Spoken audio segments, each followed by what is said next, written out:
All right, spring has sprung. Let's do the podcast.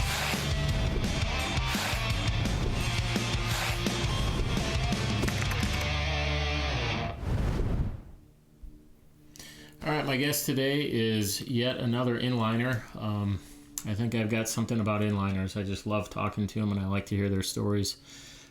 She just came off a really great season, her first full World Cup season, and finished it off with a silver medal in the team sprint in a packed tee-off. So we're going to hear all about that all the way from Utah. Let's welcome McKenzie Browne. Good to be here. All right, so we had a few technical difficulties, but we are ready to roll on a Saturday afternoon. So I mentioned that you're another inliner. And you actually had I would call a long inline career. Like you did a whole lot of inlining before you even thought about ice. So why don't you just take us through your inline career? Tell us the highs and lows and the wheres and what happens and world championships and all that stuff. All right.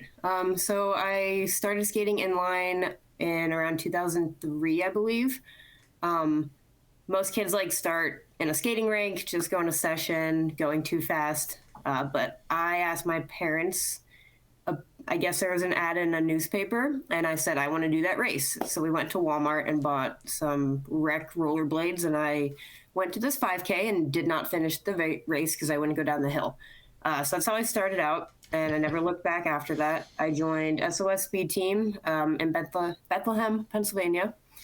And then since then, I have gone to 8 world championships. I think I have around 20 national titles. I placed 7th as a junior at Worlds and 10th as a senior. Those have been my main highlights. So one thing that I look at inlining and I see some indoor and I see some outdoor, and I know people do, marathons and such. Yep. Were you doing both indoor and outdoor?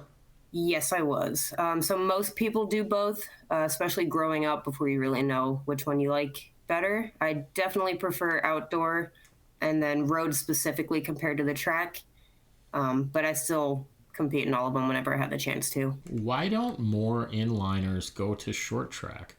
That's a good question because indoor compares pretty well to short track, I think. So yeah, you'd think more would be able to, but I don't know. Skating outdoor compares more to long track, so I think it just kind of depends on who you are. But then you have Corey, who's good at everything, so I guess there's really no rhyme or reason to it.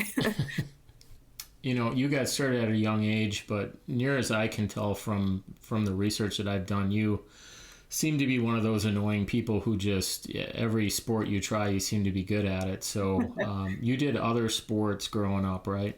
I did, yep. Probably almost everything you can think of at a young age. And then I narrowed it down to skating. And then I played lacrosse and field hockey through my junior year of high school. And then around that time, I picked up track cycling as well. How did you stumble into track cycling? I mean, certainly, everybody that skates seems to own a bike except me. But yep. How about the actual track cycling? How did you find that? So oddly enough, I don't think I owned a road bike when I did stumble into track cycling. My mom found a guy named Andrew Harris, who has a good background in strength and conditioning, but he's also a track cycling coach. So at the time, I was just trying to do, some gym work out of the inline world because we don't have much access to coaching and that aspect. So I joined a group called Sprinter's Edge.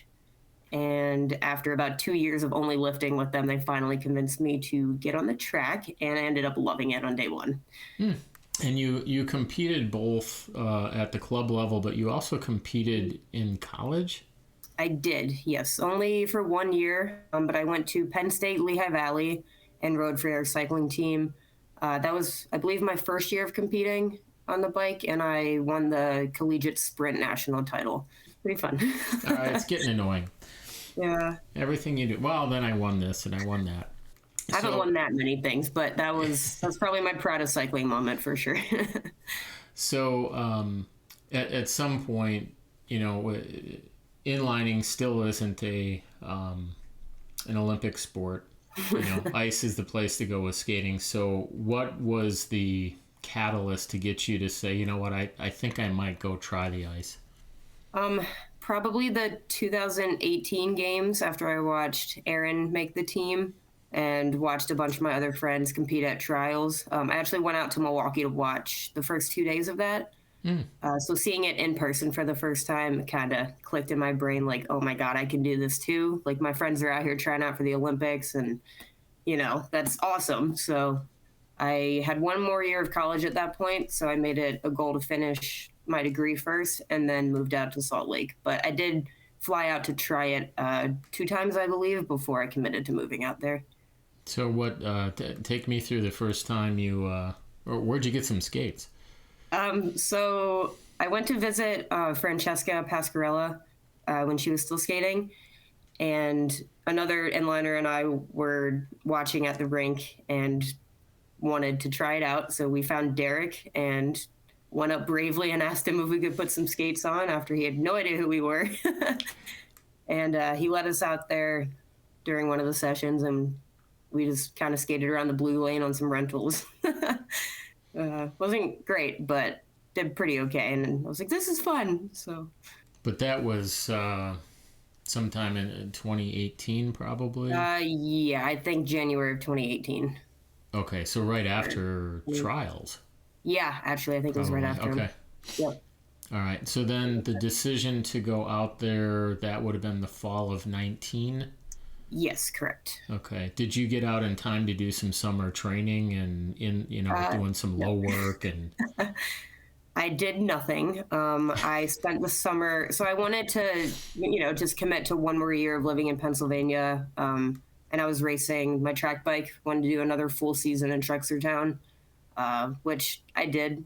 Had a great time, won some money on some Friday night racing, and then cool. Packed everything up and moved out beginning of September. So it was kind of right when the ice went in that year. Were you skating with the fast team? Yep, right when I got there, I was with the team. Yep. Okay. So you came in with no summer training, no low work, just get on the ice and... Just inline. I did go to Worlds that year, so I didn't do nothing, but nothing for ice, I guess. Right. My own summer no training. ice-specific stuff. And nope. Yeah, so... I guess that first fall maybe, were there ever moments where you were like, I don't know if this was such a good idea, or was it pretty linear? There were a few times where I just couldn't figure out how to, get pressure under myself and try to just adjust to being on the ice instead of wheels. But I did make pretty quick progression that season. I think it was the middle of the year I hit a bit of a plateau because I did kind of catch on pretty quickly, and then the technique caught up with me, which I think happens to most inliners when we first get out there. Yeah. So that part of it was definitely hard, but knowing that I was just spending the year getting to know the ice and if I even enjoyed being there, it's pretty easy to get through. Do you remember the first time you decided to try a roll start? Yeah, it was pretty bad. We did it at we had a camp, the inline to ice camp, about a year prior to that. Oh, okay. And none of us knew what to do. It was an absolute mess. Yeah. Yeah. I could see that being a little bit unnerving, or just like, I don't know what yeah. Yeah. Feet were going everywhere. Yeah, I had no idea what to do. So maybe this is oversimplification, but like when I think about your career so far on ice, it's, it's 4 seasons. And to me, it's the first 3 and then last year.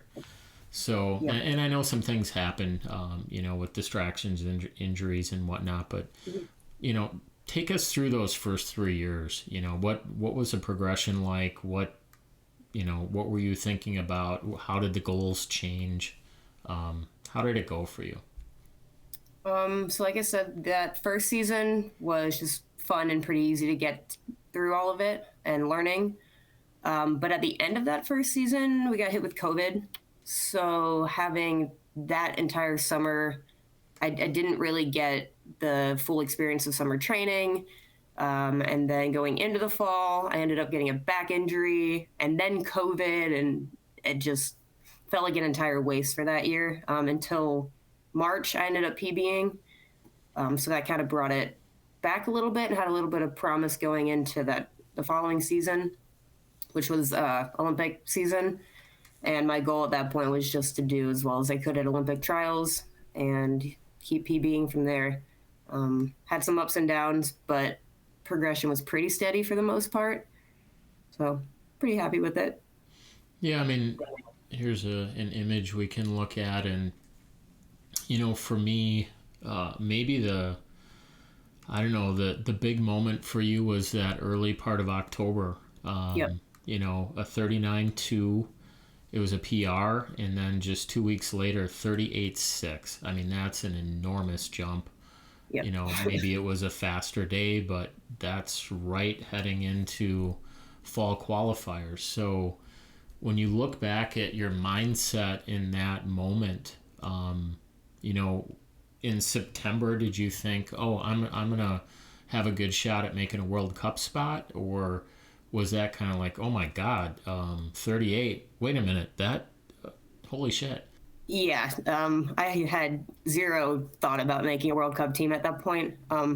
I did the 39.2, and I was just happy to be a little bit below where I had been last season because I put in a lot of work this summer, and I was really just hoping it would pay off for once. So that was promising. And then, it was like a week later that I went 38.6, and I just, I don't know. It was definitely a shock. And then I did it again like the next 38.7s, I think, for trials. But going into it, I didn't even know where the World Cups were this season. So that says anything. Yeah. So when you kind of think back at your mindset and the things that you were working on, because as skaters, we're always working on, 9 things. But, Yep. when you looked up and like, holy shit, 38.6, did you get it in the opener? Was there something specific in the lap that you just crushed? I mean, how did you, that's a big jump, 0.6. That's Yep. a mile. I believe the opener was the first main part of that. I had never gone below 11.08, I think, until this season. So I hit a 10.9 on the first one where I went 39.2. And I think just a steady lap from there helped out. But yeah, the following ones with the PBs, I 10.8 opener, I think, maybe a little quicker. And then, just carried the speed, stopped reaching as much, which is a big inline thing. Just stayed calm, I think, without trying to overdo it. I think that was my main focus. Yeah, well, it's always so easy to say, relaxed is faster, and Right. You relax too much, and your coach is like, hey, we need more tempo. Yep. All right, which is it? So, your inline career was long. You went a lot of places. You did stuff. It's an international sport for sure. But all of a sudden, you find yourself on a World Cup team, and it's off to Norway and faraway places. So, what was the fall World Cup season like for you? I was really excited to go, obviously, but very nervous at the same time.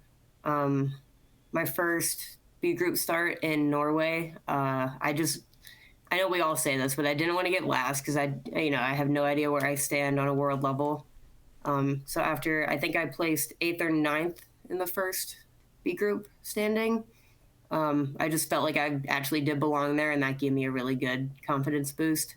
But yeah, leading up to that race, I was definitely more nervous than I thought I was looking back at it.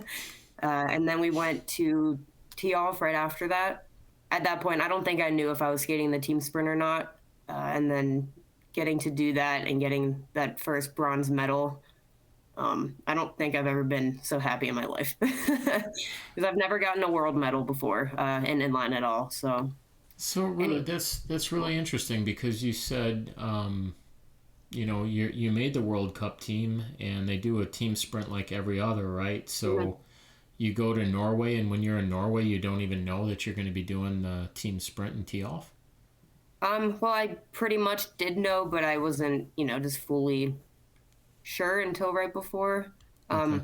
I'm not very good at like asking questions, so I just kind of let everything happen around me, and then Yeah. I was nervous. I was the newbie, I didn't know. So when you look at that World Cup, there were four in the fall, then the two in Calgary. Yep. When you kind of look back at it now and think about what you were doing at different points, what kind of grade would you give yourself? I feel like it depends on the race. My 500s were kind of all over the place on the first four. The first two were really good. And then the second two in Calgary, I personally don't think I did very well. Coaching told me otherwise, but I was pretty upset. I did the exact same time as I did in tee off on both weekends in Calgary. So just Yeah. expecting to go faster, I think, Yep. threw me off a little bit. So I don't know what grade, depending on maybe like a B with averaging those together. But both of the team sprints were very good. And I think after doing the first one in tee off, we obviously improved because we won the second one that we did. So going into that, I think I skated a lot better. That was like a big turning point. Yeah, so I mean, let's talk about the team sprint a little bit because I guess there's a couple things that I thought were neat. I mean, first off, the team is made up of people you've known a long time from the inline circuit, Yep. so that by itself was kind of cool. But you also touched on the fact that you had almost no time to prepare. You're the one out in front, so I Right. mean, from a team sprint standpoint, I don't know that there's a hell of a lot of strategy to talk about, right? Not really. I think the best thing for us was just to like have me focus on my own skating and not really worry about the two behind me because odds are I'm not going to drop them off of the line because they have faster openers than I do. So that was comforting, just knowing I could do my thing and they'd be able to follow. But yeah, just like sticking together and winding them up to speed was my main goal. Yeah. So let's watch a little bit.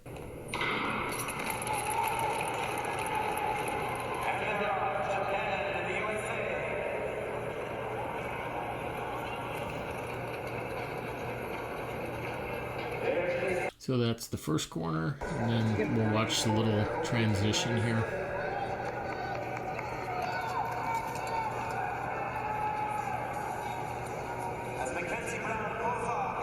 So when you're coming up to get out of the way, so to speak, is there anything specific? Is there a specific point, or do you really know where they are behind you, or is there anything you're trying to do where you just like get to the line and move over? Pretty much, yes. So they have cones right out of the exit of the corner, like right at the 500 line. So my goal is to just keep crossing to those cones and then let it flare me out as if we're doing like a drag race in training, just because it gives them the best way to get underneath me. And I think it's easier to kind of get out of the way and let them get into their own skating at more of a, I guess, like a normal point as we do in training. And yes, I do know where they are behind me because Aaron tries to tap me on the back so that we know comfort levels of where we're at. Okay. Not really pushing, but just to know where we are. Is there a specific spot on the track that you absolutely have to have gotten out of the way? Yep, you have to be completely behind both of the other athletes before, I think it's at the finish line. They put cones at the end as well. So your box is in between those two, right in the middle. Yep. Okay. Yeah, I didn't know that. Not a lot of team sprints on the Masters circuit, so Right. I've not had the pleasure. I think it would be super fun. It's a lot of fun. I actually did a lot of them in the track cycling world as well because it comes from cycling. Oh, really? Yeah. So when I was training on the bike, that was mostly my main event. I have a few national medals in that distance, and it is so much fun to do every time. Huh. Just, I don't know. I love it. I had no idea.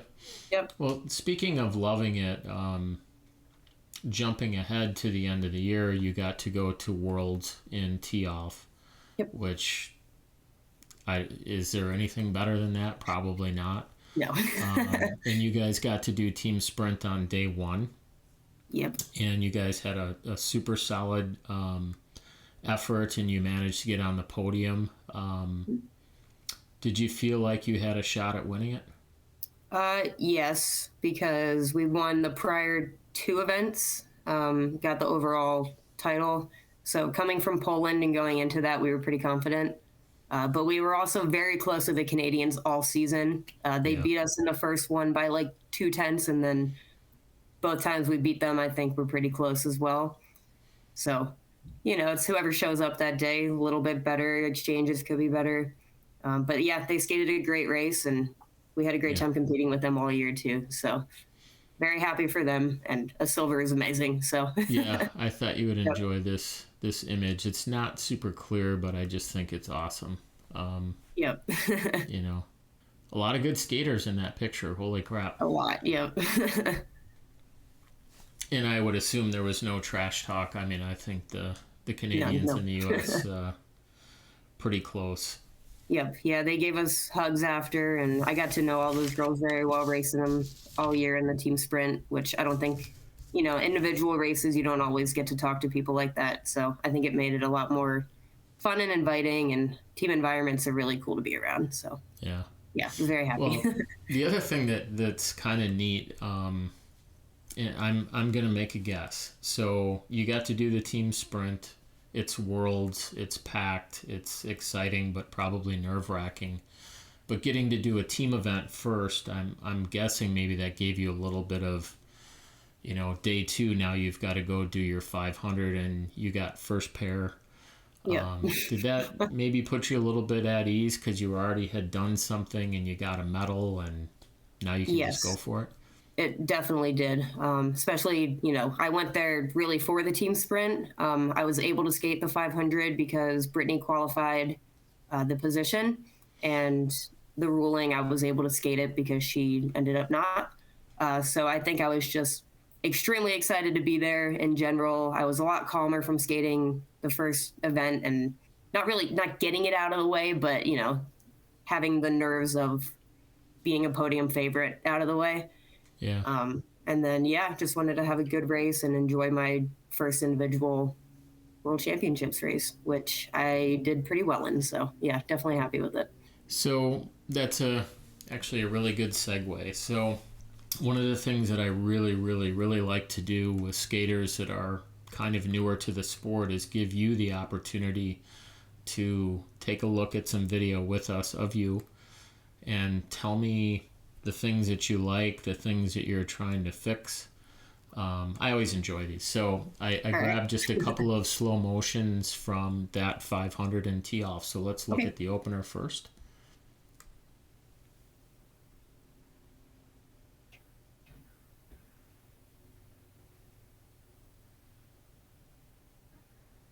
That girl's got some power.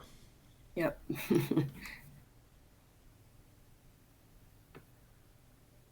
You get a little better look here when it transitions.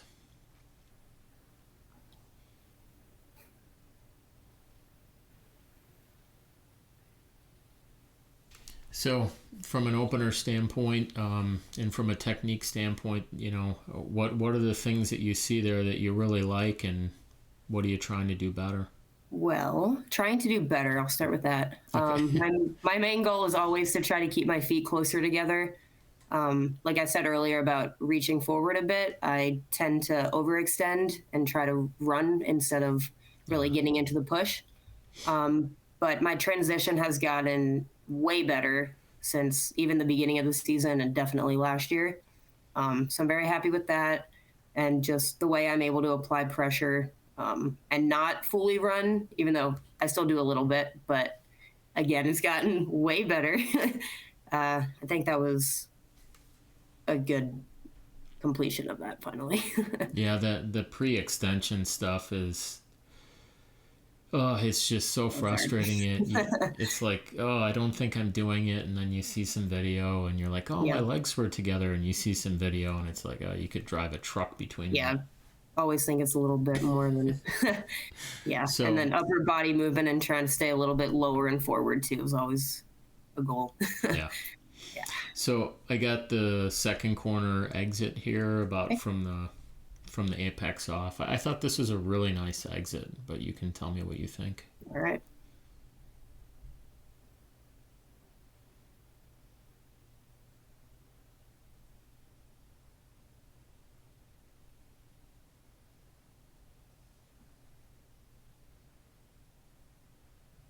Thoughts? Yeah, I think it was one of my better ones of the season for sure. I did struggle with my second corner quite a bit, just trying to stay down and keep pushing, but not over push. Because I always try to build more speed there, but you're kind of already there at that point. So that was a big focus going into Worlds. I know Poland, I think the first one was a little off, if I remember correctly. And then the second one I improved on. So I was trying to go off of that. But yeah, trying to get in that final cross has been a goal all season. To stay on the lean and actually transition properly. Yeah. So I think I did it a little better there. So when you get a 500 draw, do you prefer inner versus outer, or are you kind of good either way? I think I prefer starting outer with the inner finish, but the times have been the same both ways. So I don't think it actually makes a difference. But I like having the chase on the backstretch just to know somebody's in front of you, and flying by them on the inner makes you feel a lot better than being in the outer lane and having someone come up under you.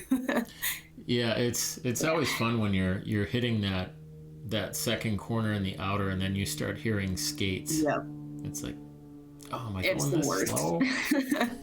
Yeah. We're not supposed to focus on the other skater, but Right. But it's hard not to, and then you see him out in the corner. inevitable. Yeah.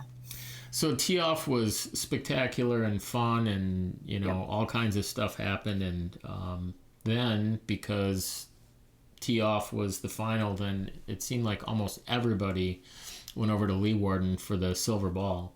Yeah. And that's a really nice picture of you, and I think you were first pair in that thing as well, right? That I was. Yeah, so as an outsider, I've skated there before. I like the track, I like the city. It just looks so damn dark. And then at the end of the 100, they put that barrier up to kind of swing you around. So was it as scary as it looked? Yeah. It was. Especially being first, right? I didn't know the light cycle or what they were gonna do with the show, and I felt like a guinea pig going first. But luckily, I was in the outer lane at that point, so I didn't really have to move lanes. The girls on the inside had to come out towards me. But I remember finishing the race, and I had my sunglasses on because I can't skate without them, and dark lenses and a dark room don't really go well. Yeah. And oh crap, and had to throw them off of my head as fast as I could. And I saw the girls coming over at me. That part was scary. So you got to do 2 rounds? Yep. Okay. They qualified 21 out of the first round, I believe. So my main goal was to make it out of the first round. I believe I qualified 19th, so I made it. And then I got 16th by the end of the second round. So I went a little bit quicker, which was very nice. Yep. Yeah, it seemed like a lot of fun. It was super well attended. There were, there were a lot of skaters, or a lot of good skaters. And then there was Yuma Murakami, who really looked like he didn't try in any single race, and he won it easily. It's like he was just toying with Stoltz. And yeah. Yeah, he's incredible. God, Yuma is just, he is a freak show. Yep. Yeah, it was very cool to watch. Fast. Yeah. Yeah. I went into the crowd with some of my inline to ice friends who train in Leeuwarden, I believe. So really cool to watch it with them and kind of get the crowd experience as well. Get to watch Aaron and Jordan in the finals. So yeah, it was a lot of fun, and I'm very glad that I stayed for it for sure. Yeah, that's a good event. Mm-hmm. So summer training is kind of getting started now. You're probably starting to bike and whatnot. Are you going to do any inline skating this summer? I'm planning on it. I would like to skate Outdoor Nationals, which is our world team trials. Don't know yet if I'll go to Worlds or not, just based on money and timing of it. But if I can, I would like to. But I am skating for Bont again, so I definitely will be at some sort of race. Yeah. Just haven't figured out which ones yet. Where is Worlds? It's in Italy this year. There's worse places you could go. Yep. You got it. So when you look at McKenzie Browne, the inliner, and McKenzie Browne, the ice speed skater, are there similarities, differences? Are you kind of the same skater in a way? I think Lately, I've been very different. When I skated inline, I feel like I went more off of natural talent than training, which I hate looking back on because I feel like I could have been a lot better if I actually gave it. Well, I mean, I gave it 100%, but did a little more here and there. It's really hard to be on a training program with inline because most of us live all over the place. So Oh, having the structured team and yeah. like actual training sessions at 9 a.m. and 3 p.m. versus, oh, we're going to skate at like 6 today in this parking lot. We have 2 indoor practices a week. You have to do all the gym stuff on your own. Like it's a lot Yeah. easier to kind of slack off in inline. So the discipline of ice skater McKenzie is much different. Yeah. Well, and just to throw a wrench into all of that, you also are putting in hours as a full-time copywriter, right? Correct. Yep.